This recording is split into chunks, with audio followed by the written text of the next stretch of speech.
একজন হোয়াটসঅ্যাপে লিখে বললেন যে হুজুর, এটা তো সোশ্যাল মাধ্যমে ছড়িয়ে পড়েছে যে ইনি হচ্ছেন বাবা শাহজালাল রহমাতুল্লাহি আলাইহি। আসলে এটা শাহজালাল বাবার ছবি কিনা? 1 নাম্বার। 2 নাম্বার, এই যে দেখেন মহিলার মতো মুখ, পেছনটা হচ্ছে ঘোড়ার মতো, দুই পাশে পাখা লাগায় দিচ্ছে, আর কোনায় দেখেন লেখা হাদা বুরাকুন নবী সাল্লাল্লাহু আলাইহি সাল্লাম। এটা নাকি নবীজির বুরাক। ঠোঁটে আবার লিপস্টিকও লাগানো, ঘোড়ার ঠোঁটে আবার লিপস্টিকও লাগানো, মানে মহিলার মুখ। এটা বলে নবীজির বুরাক। এই বেডির পিঠে চড়ে নাকি নবীজি মেরাজে গিয়েছে।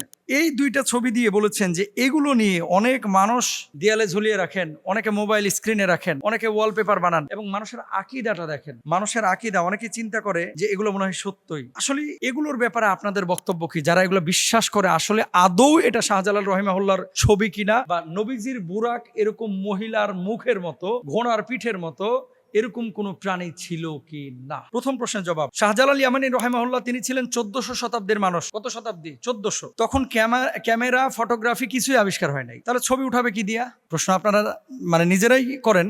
1400 শতকের মানুষ ছিলেন তিনি, তখন ক্যামেরায় আবিষ্কার হয়নি, তাহলে ছবিটা তুললো কিভাবে? এই যে আধুনিক ফটোগ্রাফি বা ক্যামেরা, এগুলো আবিষ্কার শুরু হয়েছে 1900 শতকে। তার মানে উনি আসার প্রায় 500-600 বছর পরে কিন্তু ক্যামেরা আবিষ্কার হয়েছে। তাহলে সেই সময়ের ছবি কিভাবে আসলো? এই ছবি কি আকাশ থেকে পড়ছে? ভণ্ডামি। এগুলো কি ভণ্ডামি? হ্যাঁ, যেই ছবিটা উনি দেখিয়েছেন, আপনাদেরকে দেখাইলাম, এটা হয়তো বা কোনো সুফি সাধকের ছবি হতে পারে। আই ডোন্ট নো আসলে কে এটা, বা কোন আল্লাহর ওলি, কোন সুফি, কোন দরবেশ, কিন্তু এই ছবিটা কখনোই শাহজালাল ইয়ামানী রহিমাহুল্লাহর ছবি না। যারা ছড়িয়েছেন এরা ভণ্ডামি করেছেন ফলোয়ার পাওয়ার জন্য, দেখানোর জন্য, এবং আপনারাও কেউ বিশ্বাস করবেন না। 1826-1827 সালে প্রথম স্থায়ী ছবি তোলেন জোসেফ নিসেফর নিয়েফস। এই যে আপনারা যে ক্যামেরা ব্যবহার করছেন, এখানে এতগুলো ক্যামেরা দেখছেন, এই ক্যামেরার সূচনা কিন্তু সেখান থেকে শুরু। আগে তো আপনারা ফিল্ম দিয়ে ছবি তুলতেন, এখন ক্যামেরা দিয়ে ওয়াজ রেকর্ড করছেন, ক্যামেরা দিয়ে সিনেমা বানাচ্ছেন, নাটক বানাচ্ছেন।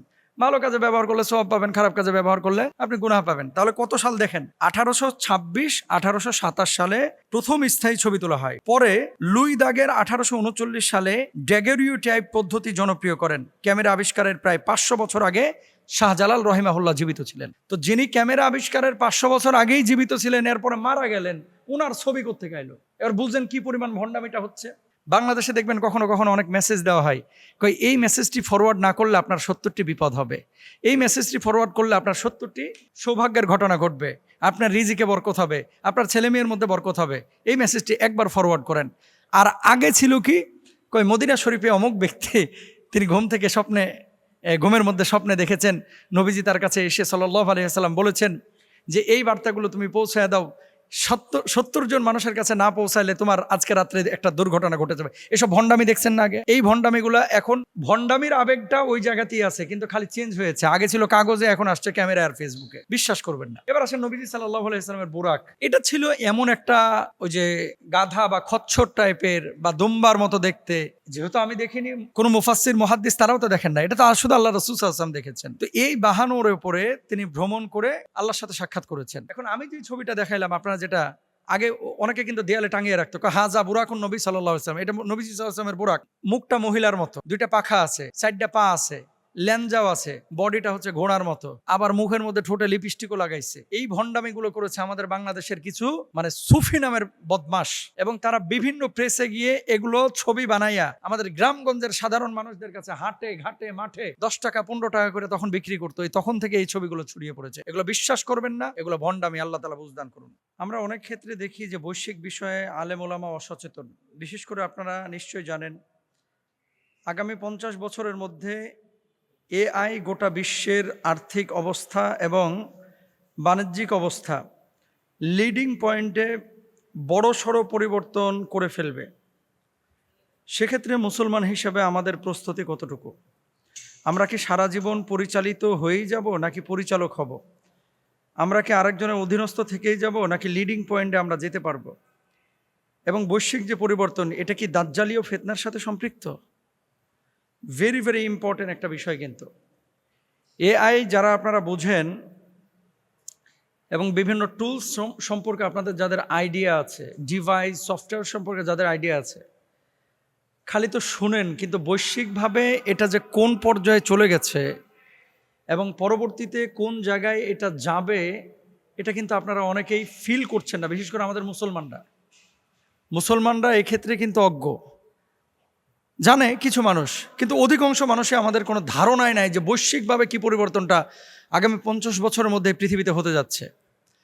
এই যে গার্মেন্টসগুলো দেখতেছেন না, এই গার্মেন্টসের শ্রমিক থাকবে না এবং এগুলো রোবোটিক নিয়ন্ত্রণ হবে পুরোপুরি।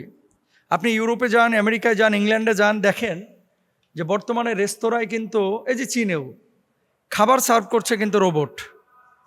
তারপরে আপনি যখন অ্যাপসের মাধ্যমে খাবার ডেলিভারির জন্য আবেদন করতেছেন, পুরো 1.5 কিলোমিটার 2 কিলোমিটার রোবটই আপনাকে খাবার দিয়ে যাচ্ছে।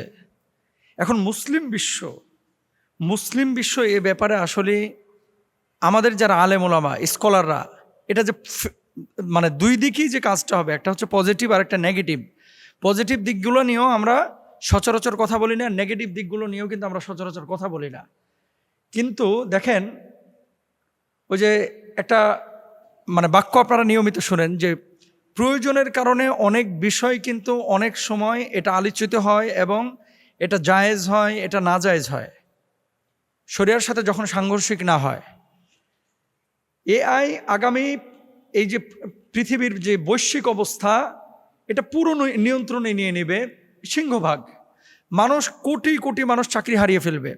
যেমন গাড়ির ড্রাইভার থাকবে না, এবং এখন যে তেল ডিজেলে যে গাড়িগুলো চলতেছে, এই গাড়িগুলো কিন্তু ইলেকট্রিক হয়ে যাবে। আগামী 10 বছরের মধ্যে দেখবেন যে এগুলোর অবস্থা হবে আগেকার ওই সাইকেলের মতো, নোকিয়া বাটন ফোনের মতো এদের অবস্থা হবে। মানে এই যে তেলের গাড়ি, গ্যাসের গাড়ি, এই গাড়িগুলো থেকে মানুষ মুখ ফিরিয়ে নেবে, মানুষ ইলেকট্রিক গাড়ির দিকে চলে যাবে। গাড়িতে ড্রাইভার থাকবে না, তার মানে ড্রাইভাররা কর্মহীন হবে। মানুষ এখন মাসালার জন্য চ্যাটজিপিটি, আপনারা জান অনেকে যে মাসালায় কি বলতেছে, চ্যাটজিপিটি দেখেছেন যে ওখানে একেবারে হাদিসের ইবারত সহ কোরআনের আয়াত সহ কিন্তু নিয়ে আসছে। মানুষ 1 মিনিটে ন্যানো সেকেন্ডে একটা ইবারত বলতে পারে না, কিন্তু এআই নিয়ে চলে আসতেছে। আপনি যদি দলিল চান যে বুখারী থেকে আমরা 40টা হাদিস দাও, সে কিন্তু দিয়ে দিতে পারতেছে। তো এটা পজিটিভ অনেকগুলো দিক আছে, তদ্রূপভাবে নেগেটিভ দিকও আছে। নেগেটিভ দিকগুলো কি কি হবে বৈশ্বিকভাবে? চাকরির বাজারটা একেবারে ধ্বংস হয়ে যাবে, বুঝছেন? লক্ষ লক্ষ মানুষ বেকার হয়ে যাবে। তাহলে সেই সময় ওই চাকরি যখন আপনার থাকবে না, আপনার রুটি রুজির কি হবে? আল্লাহ তো আপনাকে চালাবে, কিন্তু আপনার প্রস্তুতি কতটুকু, এটা কি আপনি একবার ভেবেছেন? আপনি কিন্তু ভাবেন নাই। নতুন ধরনের চাকরি তৈরি হবে, এআই ট্রেনার, তারপরে ইথিক্স স্পেশালিস্ট, তারপরে human AI coordinator, call centre পুরো নিয়ন্ত্রণ করবে। এই যে এখন যে ফোন কোম্পানিগুলোতে আপনারা কল সেন্টারে ফোন দেন না, এগুলো কিন্তু এআই নিয়ন্ত্রণ করে। ইউরোপে কিন্তু এখন হচ্ছে এগুলা, এটা হয়ে যাবে। তারপরে দেখেন রোগ নির্ণয়ে অপারেশন করবে ডাক্তার না, অপারেশন করবে রোবট, অপারেশন করবে এআই, অপারেশন করবে বিভিন্ন এই যে ডিভাইস লাগানো আপনার প্রযুক্তি, এরা অপারেশন করে ফেলবে। তারপরে ব্যক্তিগত জিন বিশ্লেষণ করে আপনার কাস্টম ট্রিটমেন্ট, এটাও কিন্তু করবে। রোবোটিক সার্জারি, এটা ব্যাপকভাবে সারা পৃথিবীতে ছড়িয়ে পড়বে। সে সময় ফতোয়াটা আমাদের কাছে এরকম আসবে, যদি আল্লাহ জীবিত রাখেন, যে হুজুর রোবট দিয়ে পেট সিজার করা জায়েজ নাকি না জায়েজ, এরকম কিন্তু আসবে। তারপরে দেখেন শিক্ষা ব্যবস্থার পরিবর্তনই। আমরা তো এখন শারীরিকভাবে টিচারের কাছে পড়াশোনা করি, তখন এআই টিউটর চলে আসবে। মানে আপনি যখন একটা সাবজেক্ট বুঝতে চাইবেন, এই যে কোচিং সেন্টার এগুলো সব বন্ধ হয়ে যাবে। আপনি একটা সাবজেক্ট যখন বুঝতে চাইবেন, এআই আপনাকে বুঝিয়ে দেবে, এই টুলসগুলো আপনাকে বোঝাবে। অর্থনীতি এবং ক্ষমতার ভারসাম্য, যেসব দেশ, আবারও বলি, যেসব দেশ এরকম এআই এবং বিভিন্ন টুলস প্রযুক্তিতে যারা এগিয়ে থাকবে, এরা বিশ্বকে লিড করবে। আপনারা দেখেছেন চায়না কেন এগিয়ে যাচ্ছে, কিভাবে এগিয়ে যাচ্ছে? ওই যে ইংল্যান্ডে একটা অ্যাপস আছে টিমো, ভাই বিশ্বাস করেন বাথরুমের ব্লেড থেকে নিয়ে একেবারে আপনার মরার কাফন পর্যন্ত, কফিন বক্স পর্যন্ত সব পাওয়া যায়। তো এরা কেন আগাচ্ছে? এরা প্রযুক্তির কারণে আগাচ্ছে। এখন মুসলিম হিসেবে আপনার আমার করণীয় কি? আমরা কোরআন পড়ি, আমরা হাদিস পড়ি, কিন্তু বৈশ্বিক লিডিং পয়েন্টে যেতে হলে বিশ্ব যে গতিতে চলতেছে, প্রযুক্তি এটা আল্লাহ তাআলার পক্ষ থেকে আমাদের জন্য রহমত। ছুরি, আপনি এটা দিয়ে গরুও কাটছেন, এটা দিয়ে মুরগিও কাটছেন, এটা দিয়ে ফল কাটছেন, আবার এটা দিয়ে আপনি মানুষকে মারছেন। মানুষকে যখন আঘাত করছেন ছুরি দিয়ে হারাম, যখন এটা দিয়ে ফল কাটছেন জায়েজ। এআই, এই যে সফটওয়্যার টুলস, এই ধরনের প্রযুক্তিগুলো ভালো কাজে যখন ব্যবহার করবেন আপনার জন্য এটা বৈধ, আর যখন খারাপ কাজে ব্যবহার করবেন এটা আপনার জন্য অবৈধ। গার্মেন্টস শ্রমিকরা, লক্ষ লক্ষ শ্রমিক, এগুলো বেকার হয়ে যাবে পরবর্তীতে। কারণ কি? মানুষ কাজ করে 8 ঘন্টা 12 ঘন্টা, এর বেশি মানুষ কাজ করতে পারে না, অক্ষম। এআইকে দিয়ে, রোবট দিয়ে আপনি কাজ করাইতে পারবেন একেবারে আনলিমিটেড, 24 ঘন্টা সে কাজ করবে। তো মানুষ তো তখন সেদিকেই ঝুঁকবে। আপনি যখন এই যে মানে গাড়ির বিজনেস করবেন, ড্রাইভার রাখলে 8 ঘন্টা সে ড্রাইভ করতে পারে, এরপরে আর পারে না। কিন্তু যখন আপনি এই যে ড্রাইভারহীন গাড়ি, যেগুলো টেসলা করেছে, এটা যখন করবেন, সে কিন্তু 24 ঘন্টা আপনার ড্রাইভ করতে পারবে আপনাকে নিয়ে। এটা হচ্ছে এখন মুসলিম বিশ্বের, এগুলো আলেম ওলামারাও ফিকির করে না। এটা যারা আমাদের বিশ্ববিদ্যালয়গুলোতে পড়ে, বুয়েটে রুয়েটে চুয়েটে, তারা গবেষণা করে, থিসিসের বা গবেষণার তাদের জন্য সেই মানের পর্যাপ্ত বাজেটও থাকে না। মুসলিম বিশ্বে ইরান যেভাবে এখন লিড করছে মিডল ইস্টকে, এই লিডিং পয়েন্টে যদি আপনি নিজেকে মেলে ধরতে চান এবং ওই সমস্ত অমুসলিম দেশগুলোকে যদি আপনি টেক্কা দিতে চান, প্রযুক্তির বিকল্প কোরআন হাদিস, তো এটা তো আমাদের হৃদয়ের আধ্যাত্মিকতার বিষয়, আমলের বিষয়। দেখেন, বাতিল যখন বিমান নিয়ে আপনাকে আঘাত করতে আসবে, বিমানের মোকাবেলায় বিমান আপনার রেডি করতে হবে। যখন তরবারি নিয়ে আসবে, তরবারির মোকাবেলায় তরবারি, গুলি নিয়ে আসলে গুলির মোকাবেলায় গুলি। এখন আপনাকে আকাশ থেকে আঘাত করতেছে আর আপনি তরবারি নিয়ে দাঁড়িয়ে আছেন, ঘোড়ার ডিম করবেন, আপনি কি করতে পারবেন? এই জন্য বৈশ্বিকভাবে অনেকে এআইকে দাজ্জালের সাথে তুলনা করেন আপনারা, যে এটা দাজ্জালীয় ফিতনা। এটা ভুল কথা। কিসের দাজ্জালীয় ফিতনা? এটা একটা প্রযুক্তি, এটা একটা প্রযুক্তি। দাজ্জালের সাথে এআইকে কখনো মিলাবেন না। এআই এটা আলাদা জিনিস। আর চ্যাট জিপিটি, যে কোনো মাসালা আপনারা অনেকে জিজ্ঞেস করেন, শুধু জিজ্ঞেস করে চ্যাট জিপিটির উপরে নির্ভরশীল হবেন না, আপনারা একজন আলেমের কাছেও জিজ্ঞেস করবেন। এবং বৈশ্বিকভাবে আগামী 50-100 বছর পরে পৃথিবী যে জায়গাটায় যাবে, এখনকার যে জেনারেশন, আমাদের ছোট বাচ্চা, এরা অনেক মেধাবী। এদেরকে ওইভাবে তৈরি করার জন্য আমাদের দেশের পক্ষ থেকে, আমাদের সরকারের পক্ষ থেকে, আমাদের শিক্ষা ব্যবস্থায় ব্যাপক পরিবর্তন দরকার ভাই। সুতরাং নিজে খাবো, পরবো, ঘুমাবো, ধানাবাদ করবো, চাষাবাদ করবো, মরে যাব, এটার নাম জীবন না। আল্লাহর জমিনে আল্লাহ দিন কায়েমের জন্য এই প্রযুক্তি সম্পর্ক মুসলমানদের ধ্যান জ্ঞান এটা থাকা জরুরি। একসময় মুসলমানরা বৈশ্বিকভাবে এগুলো লিডিং পয়েন্টে ছিল, তারা লিড করেছে, কিন্তু আজকে তারা আর লিড করতে পারতেছে না।